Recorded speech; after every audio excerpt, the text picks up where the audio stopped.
नमस्ते। मेरा नाम है सौरभ पांडे और आप देख रहे हैं चिटी मीडिया हिंदी। और चिटी मीडिया हिंदी के आज के जो मेहमान हमारे साथ जुड़ रही हैं वो किसी परिचय की मोहताज नहीं है। आप हर कोई आप जानता है उनको। नाम है आपका साध्वी डॉक्टर प्राची। तो दीदी, आपका स्वागत है हमारे चैनल पर बहुत बहुत। नमस्कार। जी दीदी, पहले तो मैं ये जानना चाहूंगा आप कैसी हैं, स्वास्थ्य मैं कैसा है ठीक आपका? मैं ठीक हूँ, पूरी तरह से स्वस्थ हूँ, क्योंकि मैं जी शुरू से योगा भी करती हूँ और रामदेव जी की बताई हुई कोरोनिल भी ले रही हूँ, इसलिए मुझे कुछ नहीं हुआ। आप बिल्कुल ठीक हूँ। जी, आपने रामदेव जी की चर्चा की तो आजकल रामदेव जी भी बहुत चर्चा में हैं। मैं आपसे वही सवाल करूंगा और मैं चाहूंगा आपके जवाब भी वैसे ही आए जिसके लिए आपको जाना जाता है। बाबा रामदेव को लेकर के आईएमए ने एक मुहिम छेड़ दी है। बाबा रामदेव भिड़ गए हैं एलोपैथ वालों से, कह रहे हैं कि एलोपैथ से ज्यादा अच्छा आयुर्वेद है, लोगों को आयुर्वेद अपनाना चाहिए क्योंकि एलोपैथ जो है लोगों की जान ले रहा है इलाज के नाम पर। कहाँ तक इत्तेफाक रखती हैं उनकी इस बात से आप? देखिए, ये तो सच है सौरभ भाई के आयुर्वेद हमारी प्राचीन पद्धति है। जी वात पित्त और कफ को जो व्यवस्थित करने का काम करती है वो आयुर्वेद करता है। और आयुर्वेद की जहां तक बात है, मैं समझती हूँ कि स्वामी रामदेव जी ने जो कार्य किया, बहुत अरसे से लगातार जो कार्य कर रहे हैं रामदेव जी, वो एक ऐतिहासिक कार्य कर रहे हैं। और रही बात एलोपैथ की, एलोपैथ तो केवल और केवल जैसे पेड़ के ऊपर पानी डालने, केवल वो काम करते हैं। लेकिन रामदेव जी जड़ों में पानी डालने का काम करते हैं। जी रोग को खत्म करने का काम आयुर्वेद करता है। और आईएमए ने और बहुत जो विरोधी है स्वामी रामदेव जी के, जी मुझे तो हंसी भी आती, कह रहे हैं वो लाला रामदेव है, बाबा नहीं है। मैं उनसे पूछना चाहती हूँ सौरभ जी, आपके चैनल के माध्यम से, एक महात्मा, एक फकीर, एक बाबा अगर इस देश को आयुर्वेद पर चलने की सलाह देते हैं, योग करने की सलाह देते, तो आईएमए और विरोधी ये कहते हैं कि वो बाबा नहीं लाला है। तो ये जो एलोपैथी वाले हैं, ये कौन सा परोपकारी है? ये 2 रुपए की टेबलेट को 2000 में बेच रहे। जी ये तो बाबा ने तो कम से कम करके दिखाया और कर रहे हैं। एलोपैथ पर मेरा तो विश्वास नहीं है, बहुत कम विश्वास है। करती हूँ ऐसा भी नहीं है, लेकिन बहुत कम। लेकिन हाँ, आयुर्वेद पर पूरा विश्वास। मैंने पढ़ा भी है आयुर्वेद को और मैं अपना भी रही हूँ आयुर्वेद को। मुझे विश्वास भी आयुर्वेद पर है। जी, लेकिन दीदी एक सवाल यहाँ पे ये बनता है कि भारत सरकार आयुष मंत्रालय बनाई है आयुर्वेद और हमारी जो देशी चिकित्सा पद्धति रही है, प्राचीन चिकित्सा पद्धति रही, उसको प्रमोट करने के लिए। लेकिन पिछले गत वर्षों में हमने देखा कि इसमें कोई खास प्रगति नहीं हुई। आज भी स्थिति वही है। आयुर्वेद का डॉक्टर एलोपैथ का इलाज करता है इसलिए ताकि लोग उसे झोला छाप डॉक्टर ना समझें। आयुर्वेद की डिग्री लेके बैठा हुआ डॉक्टर, लेकिन वो इलाज करता है एलोपैथ की पद्धति से सिर्फ इसलिए ताकि लोग उसे झोला छाप ना समझ लें। मतलब लोगों के माइंडसेट में भी कोई परिवर्तन नहीं आया और सरकारी इनिशिएटिव भी ना ही अनुसंधान केंद्र खोले गए, ना ही आयुर्वेद को लेकर के कोई ऐसा अस्पताल बनाया गया जो पूर्णतः आयुर्वेद पद्धति पे ट्रीटमेंट करता हो। तो ऐसे में कैसे हालात सुधरेंगे? सिर्फ एक रामदेव के उठ के आके कह लेने से या साध्वी प्राची जी के आके कह देने से तो चीजें नहीं बदल रही हैं। कैसे इसको बदला जाए, लोगों के दिमाग में इसको कैसे डाला जाए?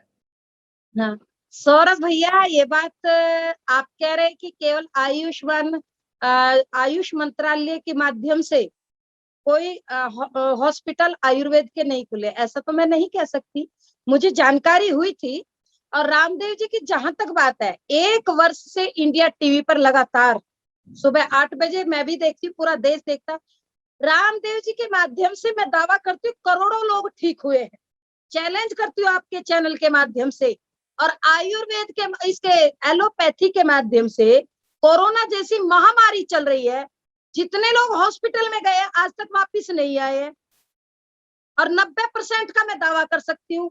और रामदेव जी की जो पैथी, क्योंकि मैंने पढ़ा है आयुर्वेद को, पीएचडी जो मैंने की है, कुछ थोड़ा सा मेरे उसमें चैप्टर भी है, तो इसलिए आयुर्वेद रोग की जड़ में जाता है, रोग को खत्म करता है। ये अगर पेट में प्रॉब्लम है, दर्द है, खाली पेन किलर देते हैं।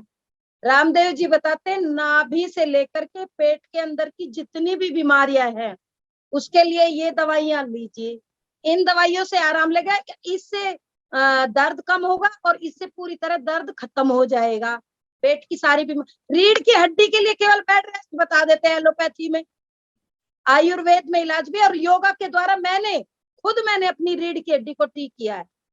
मैं चल नहीं सकती थी, मेरी रीढ़ की हड्डी में चोट आई थी, सपा की सरकार थी उत्तर प्रदेश के अंदर, एक बरेली का बहुत बड़ा कांड हुआ था, धर्मवीर सिंह यादव, उसने लाठीचार्ज मेरे ऊपर कराया था उस समय। तो मेरी रीढ़ की हड्डी में चोट है, उस समय थी, तो मैं बहुत सारे डॉक्टरों को दिखाया, कोई आराम नहीं लगा। मैं बेड रेस्ट, मुझे डॉक्टरों ने बताया कि आप चल नहीं पाएंगे और जीवन में अगर जीना चाहते हो केवल बेड रेस्ट करो। लेकिन आज मैं आपके सामने, पूरे हिंदुस्तान के सामने हूँ कि मैंने दवाई नहीं खाई, मैंने एलोपैथी उस टाइम तो खाई होगी जब हॉस्पिटल में, लेकिन मैंने आयुर्वेद और योगा से ही मेरी रीढ़ की हड्डी आज ठीक है और मैं पूर्णतः स्वस्थ हूँ। दूसरा, कोरोना जैसी महामारी में बाहर भी आ जा रही हूँ, मैं कोरोनिल ले रही हूँ बराबर। मुझे भगवान की कृपा रही है कि मैं इस बीमारी से बची रही हूँ। वैक्सीन लगाने के लिए, क्योंकि सरकारें बहुत सारे रूल लेकर के आएगी, हाँ, मैं वैक्सीन का ना विरोध कर रही हूँ ना समर्थन कर रही हूँ, जिसको अच्छा लगे लगाए, मैं भी लगवाऊंगी, ऐसा नहीं कि नहीं लगवाऊंगी। लेकिन आयुर्वेद को चैलेंज करने की बात जहां तक है, ये सरासर गलत है। और ये तो एलोपैथी वाले तो डकैत है, डकैत। रामदेव जी को कह रहे हैं, अरे एक गरीब आदमी है जो हॉस्पिटलों में देखो कितने बिल आते, लाखों लाखों के बिल आ जाते हैं और आदमी जीवित नहीं होता, मरने के बाद भी डेड बॉडी तक नहीं देते। जी बिल्कुल। इतना बड़ा काला धंधा, गोरख धंधा चल रहा है एलोपैथी का, इस पर क्यों नहीं काम करते? ये रामदेव जी पर केवल कीचड़ उछालने के काम करते हैं, इस पर बात करिए ना। मेरे सामने की बात है, बहुत सारे फोन आते हैं, सौरभ भाई कि हमारी माता जी खत्म हो गए, बिल बहुत बना दिया, दीदी आप बात करिए नोएडा में हॉस्पिटल में, दिल्ली में बात करिए, ऐसी स्थिति है, उस पर बात करिए ना। मानवता को शर्मसार क्यों किया जाता है केवल पैसे के लिए? जी नहीं, एक चीज और सामने आई है, जैसे एलोपैथ की दवाओं के साइड इफेक्ट बहुत सारे देखने को मिल रहे हैं। आयुर्वेदिक चिकित्सकों का यह कहना है कि हमारे किसी भी दवा का कोई साइड इफेक्ट नहीं है, वो फायदा करे ना करे, लेकिन नुकसान आपको नहीं करेगा, इस बात की गारंटी आयुर्वेद आपको देता है। लेकिन जब हम देखते हैं कि सरकारों की तरफ से इस पे कोई पहल नहीं होता है, जैसे चीन की अगर हम बात करें तो चीन ने अपनी जो उनकी प्राचीन चिकित्सा पद्धति थी उसको उन्होंने प्रमोट किया।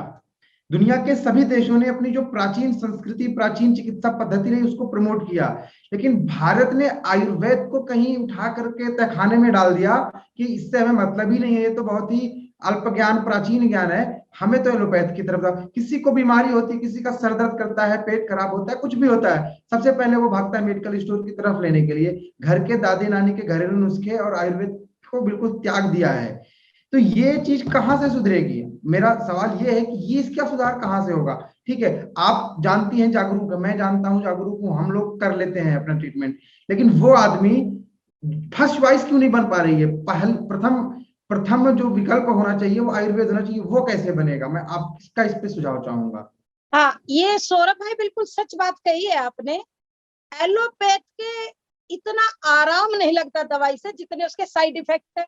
कोरोना में देख लीजिए, रेमडेसिविर के कितने, स्टेरॉइड जो दवाई दी जा रही थी, डॉक्टरों ने खुद बताया, जो रिसर्च कर रहे हैं बच्चे उन्होंने बताया मुझे, ये जो फंगस आई है ये उसके साइड इफेक्ट है। लेकिन कोरोनिल के मैं दावा कर रही हूँ, क्योंकि मैं खुद ले रही हूँ, कोरोनिल का एक ऐसा केस पूरे हिंदुस्तान में बताइए 1% जिसके साइड इफेक्ट हो। इन दवाइयों के आराम कम करेगी एलोपैथ के, लेकिन इसके साइड इफेक्ट बहुत ज्यादा हो। 95% साइड इफेक्ट इतने हो जाते हैं, किसी की किडनी पर, किसी के लीवर पर, किसी के हार्ट पर, और ये दुनिया भर के जो साइड इफेक्ट होते हैं उससे फिर उबरना बहुत मुश्किल हो जाता है। इसीलिए एलोपैथ के साइड इफेक्ट है, आयुर्वेद में साइड इफेक्ट नहीं है, ये बात सच है आपकी। और आराम भी करती है। तुलसी को ले लीजिए, गिलोय को ले लीजिए, गिलोय को अमृता कहा है आयुर्वेद में। वात, पित्त और कफ तीनों को सम करती है। किसी का वात बढ़ रहा है तो दर्द होता है शरीर में, तो उसको भी खत्म करने का काम करती, समान करने का काम करती। पित्त की प्रकृति है तो उसको भी शमन करती, उसका भी वो निराकरण है आयुर्वेद में। इसमें तो इसका नहीं है। और हमारी जो चिकित्सा पद्धति है आयुर्वेद में, एक्यूप्रेशर, ये जरा बगैर दवाई के एलोपैथ वाले मुझे चैलेंज करती हूँ मैं, जरा ठीक करके दिखाइए।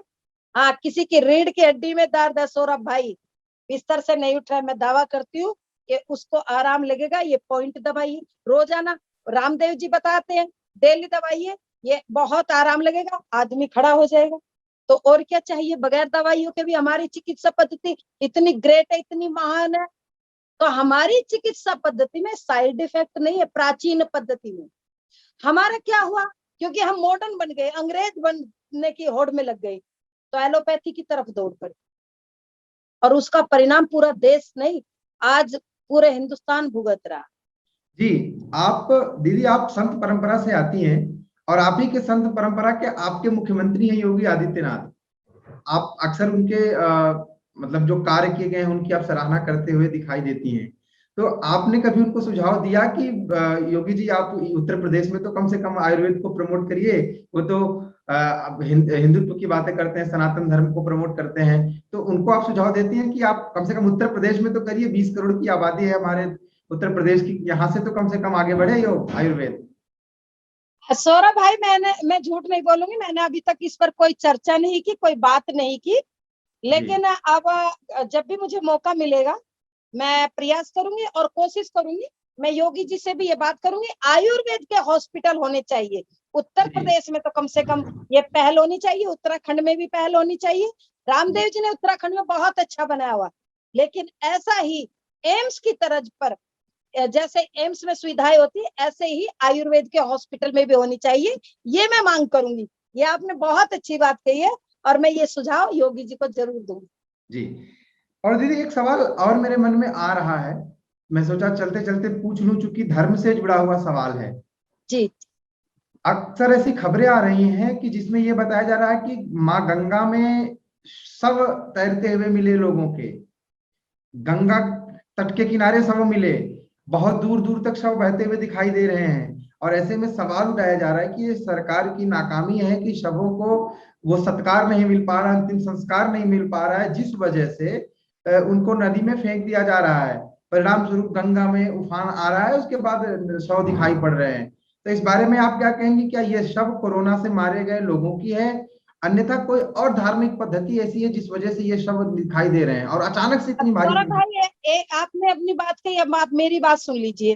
जी, आपने बहुत अच्छा क्वेश्चन उठाया है और सरकार पर भी आरोप लगाया है, लेकिन मैं इसका खंडन कर रही हूँ और मैं चैलेंज करती हूँ एक बात के साथ। खंडन इसलिए कर रही हूँ कि वो कोरोना का कोई पेशेंट नहीं था। लोग क्या करते हैं कि कुछ लोगों के यहाँ वो जलाने की नहीं, पता चला कि वहां गंगा के किनारे रेत में दबा देते हैं डेड बॉडी को, जलाते नहीं है। खंडन इसलिए कर रही हूँ क्योंकि वो कोरोना के पेशेंट वहां नहीं, गंगा जी में नहीं, हरिद्वार से लेकर के और बंगाल की खाड़ी तक चैलेंज कर रही हूँ। कोई नक्के आदमी, 1% आदमी ढूंढ करके लाओ जो आज कहे कि डॉक्टर ने मेरे दादा की, मेरे पापा की, मेरी मम्मी की डेड बॉडी नहीं थी, तब पता चले ना किसकी डेड बॉडी है। ये तो एक षड्यंत्र है। कुछ लोग सरकार को फेल करने के लिए ये षड्यंत्र रच रहे हैं इस तरह का, और वो षड्यंत्र सामने दिखाई दे रहा है। बहुत सारे षड्यंत्र है देश के अंदर, लेकिन ये भी एक षड्यंत्र है। तो ये शव आखिर है किसके? जी, तो ये शव आखिर है किसके? यही तो पता चले ये किनके है, कोई आए तो सही, पता तो चले। मैं भी तो ये कह रही हूँ कि वो जो शव निकले हैं उनका ये तो पता चले। कोई कहे तो कि हमारे डॉक्टर ने हमारे भाई की डेड बॉडी नहीं दी, हमारे दादा की, हमारे पापा की, कोई तो बताए। आज तक हमें तो मीडिया के माध्यम से नहीं पता चला। वो ये कोई ना कोई साजिश निकलेगी, आप चिंता ना करें। यूपी में क्योंकि योगी जी बैठे, सब दूध का दूध और पानी का पानी आ जाएगा। चलिए दीदी, अब एक सवाल जो आपके समर्थक भी अक्सर आपसे पूछते रहते हैं, क्या 2022 में आप भी चुनावी मैदान में उतर रही हैं?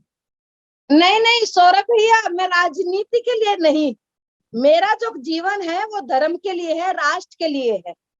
और मेरी ऐसी कोई योजना नहीं है, कोई मेरा चिंतन, कोई इस तरह का मेरा मन मस्तिष्क नहीं उधर की ओर है कि मैं चुनाव लड़ूं या मैदान में आऊं। बाकी अगर जीवन योगी में जी कभी कहें, ऐसी कोई परिस्थिति बनती है तो तब सोच सकते हैं, बाकी अभी कोई वो नहीं। जी चलिए, हमारे दर्शकों को आपकी ये बातचीत पसंद आई होगी ऐसा हम उम्मीद करते हैं, और बहुत अच्छा लगा कि आप हमारे चैनल पर आई, हमसे खुल के सभी मुद्दों पर आपने बात की। और हम चाहेंगे कि आप हमारे दर्शकों से ये वादा करके जाइए कि हम आप फिर आएंगी और फिर हम लोग बैठ के थोड़ा तसल्ली से बातें करेंगे और भी मुद्दों पे बात करेंगे। अभी समयाभाव के कारण हम इस वार्ता को यहीं पे रोकते हैं। तो आप हमारे दर्शकों से चलते चलते क्या कहना चाहेंगी? बस मैं सभी लोगों से कहना चाहूंगी, आपके चैनल में जितने लोग जुड़े हैं, आपके साथी, आपके मित्रगण, सभी से मैं एक रिक्वेस्ट हाथ जोड़ करके निवेदन करूंगी कि कोरोना महामारी चल रही, सोशल डिस्टेंस का ध्यान रखें और मास्क जरूर लगाएं, क्योंकि इसमें हमारी भी सुरक्षा है और दूसरे जिसके पास हम बैठे हैं, जा रहे हैं, हाल चाल ले रहे हैं, उसकी भी सुरक्षा है। और सैनिटाइजर की जगह हैंड वॉश जरूर करें, साबुन का इस्तेमाल करिए। मैं तो ये कहती हूँ कि कुछ भी ना हो तो आप कम से कम मिट्टी से ही हाथ धो लीजिए। लेकिन ये जो परंपरा, ये हमारी पहली परंपरा थी, हम सब भूल गए थे, कोरोना ने हमें याद दिला दी है ये परंपराएं, तो इसलिए ये भी बहुत अच्छी है। और किसी से हाथ ना मिलाए, सबको अभिवादन करे हाथ जोड़ करके। तो मैं तो यही कहूंगी कि अपना ख्याल रखें, ध्यान रखें, मास्क जरूर लगाए। सौरभ भाई, मैं भी आपका धन्यवाद करती हूँ कि आपको का बहुत बहुत चैनल शुक्रिया। बहुत उन्नति करे, मुझे बहुत अच्छा लगा, धन्यवाद। तो आपने देखा, ये थी साध्वी डॉक्टर प्राची, जिन्होंने हमसे बातचीत की और सभी मुद्दों पर अपनी राय रखी। उम्मीद करता हूं कि आपको बातचीत पसंद आई होगी, और अगर आपको बातचीत पसंद आई तो हमारे वीडियो को आप शेयर करें, चैनल को सब्सक्राइब करें और कमेंट करके हमें बताएं कि साध्वी प्राची के साथ ये बातचीत आपको कैसी लगी। धन्यवाद। Please remember to subscribe to us and switch on the notifications for this channel. For our other social media links, more content, and to support our work, please visit citti.net. Dhanyavad. Namaskar.